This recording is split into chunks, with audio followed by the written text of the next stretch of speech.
சர்வதேச ஃபேசிஸ் ஸ்ரீலங்கா 2025 ரத்தினக்கல் மற்றும் ஆபரண கண்காட்சி ஜனாதிபதி அனுரகுமார திசாநாயக்கா தலைமையில் இன்று சினமன் கிராண்ட் ஹோட்டலில் ஆரம்பமானது. இதன்போது ஜனாதிபதி அனுரகுமார திசாநாயக்கா காட்சிக்கு வைக்கப்பட்டிருந்த ரத்தினக்கல் மற்றும் ஆபரண கூடங்களை பார்வையிட்டார். இலங்கை ரத்தினக்கல் மற்றும் ஆபரண சங்கம், தேசிய ரத்தினக்கல் மற்றும் ஆபரண அதிகார சபை மற்றும் ஏற்றுமதி ஊக்குவிப்பு சபை என்பன இணைந்து ஏற்பாடு செய்திருக்கும் ஃபேசிட் ஸ்ரீலங்கா சர்வதேச ரத்தினக்கல் மற்றும் ஆபரண கண்காட்சி இன்று முதல் 6ஆம் தேதி வரை நடைபெறவுள்ளது. ஆசியாவின் முதன்மை ரத்தினக்கல் மற்றும் ஆபரண கண்காட்சியான ஃபேசிட் ஸ்ரீலங்கா இம்முறை 31வது தடவையாக ஏற்பாடு செய்யப்பட்டுள்ளதுடன் சீனா, இந்தியா, ஐக்கிய அமெரிக்கா, ஐரோப்பா மற்றும் பல நாடுகளின் பிரதிநிதிகளும் இந்த கண்காட்சியில் கலந்து கொண்டுள்ளனர்.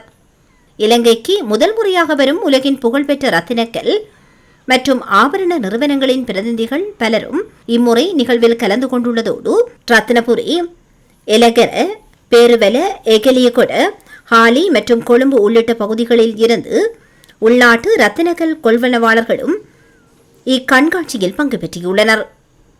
உலகெங்கிலும் உள்ள வர்த்தகர்கள், ஏற்றுமதியாளர்கள் மற்றும் பல தரப்பினருடனான வர்த்தக வாய்ப்புகளை உருவாக்குவதே இந்த தொழில்துறை முன்னோடிகளின் பிரதான நோக்கமாகும்.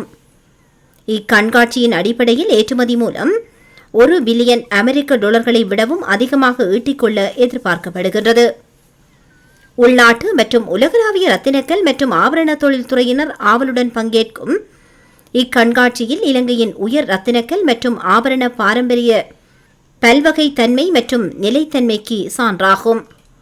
தொழில் மற்றும் தொழில் முயற்சிகள் அபிவிருத்தி அமைச்சர் சுனில் கந்துநிதி மற்றும் வெளிநாட்டு அலுவலர்கள், வெளிநாட்டு வேலைவாய்ப்பு மற்றும் சுற்றுலாத்துறை அமைச்சர் விஜித கேரத், தொழில் மற்றும் தொழில் முயற்சிகள் அபிவிருத்தி பிரதி அமைச்சர் சதுரங்க அபயசிங்க ஆகியோரும், தூதுவர்கள் உள்ளிட்ட பலரும் இதில் கலந்து கொண்டனர்.